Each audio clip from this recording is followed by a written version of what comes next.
మనందరం ఓటేసేయాలంట, జగన్ గారిని ఓడిచ్చేయాలంట. సభ జరుపుకోవటం చేత కాదు, మైకు మోగదు.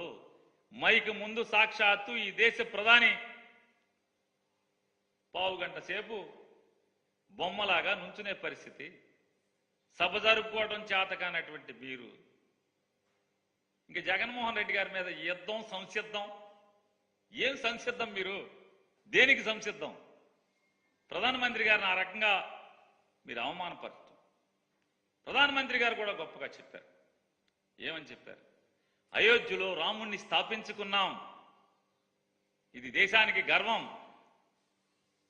కానీ అయోధ్యలో రాముణ్ణి స్థాపించుకున్నటువంటి మోడీ గారు చిలకలూరిపేటొచ్చి ఈ బెజవాడలో 40 గుళ్ళు ధ్వంసం చేసి దేవుళ్ళ విగ్రహాల్ని చెత్తకుండీలో నుంచోబెట్టినటువంటి, ఏమనాలి అతన్ని? అతని పక్కన మీరు కూర్చుని కబుర్లు చెప్పుకుంటుంటే, ఏకైకలు పక్కలు అక్కడ ఉంటే ఎవరిని అవమానిస్తున్నారు, ఎవరిని మోసం చేస్తున్నారు మోడీ గారు? మీరు ఏది మీ నిబద్ధత?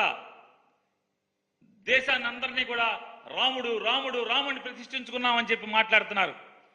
ఇక్కడ మీరు వచ్చి సావాసం ఎవరితో? చట్టాపట్టాలేసి తిరిగేది ఎవరితో?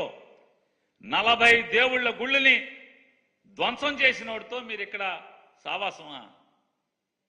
మీరు దేవుడి గురించి, దేవుడు మీ నిబద్ధత గురించి ఎలా నమ్మాలి ఈ ఆంధ్ర రాష్ట్ర ప్రజలు? ఈ ఆంధ్ర రాష్ట్రంలో ఉన్నటువంటి హైందవులు ఎలా మీ నిబద్ధతని నమ్మాలి? గుళ్ళు కూల్చిన వాడితో మీరు సావాసం చేస్తూ చట్టాపట్టాలు వేసుకు తిరిగితే ఎలా నమ్మాలి? 5 ఏళ్ల క్రితం ఇదే మోడీ గారు గుంటూరు సభ, ఇదే గుంటూరు గడ్డ మీద, ఇవాళ ఏ గుంటూరు గడ్డ మీద వచ్చారో మాట్లాడారో మోడీ గారు, ఇదే 5 సంవత్సరాల క్రితం ఇదే గుంటూరు గడ్డ మీద నిలబడి ఏమి చెప్పారు మీరు? చంద్రబాబు నాయుడు ఒక అవినీతి పరుడు, అవినీతిలో కూరుకుపోయినటువంటి పచ్చి రాజకీయ దగాకోరు. మళ్ళీ మేము గెలవంగానే, మా ప్రభుత్వం రాగానే పోలవరంలో జరిగినటువంటి అవినీతి మీద విచారణ చేయిస్తామని చెప్పి మీరేం మాట్లాడారు?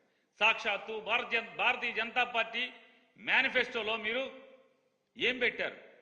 అమరావతి ఒక రియల్ ఎస్టేట్ స్కామ్, అమరావతి రాజధాని నిర్మాణం అనేది ఒక రియల్ ఎస్టేట్ స్కామ్. మా ప్రభుత్వం ఎన్నికలవ్వగానే, మా ప్రభుత్వం రాగానే అమరావతి స్కామ్ మీద ఒక స్పెషల్ ఇన్వెస్టిగేటివ్ టీంని ఏర్పాటు చేసి బాధ్యులైనటువంటి ప్రతి ఒక్కరిని కూడా జైల్లో పడేయిస్తామని చెప్పని మీ మేనిఫెస్టోలో పెట్టారు. ఏమైంది ఆ మేనిఫెస్టో?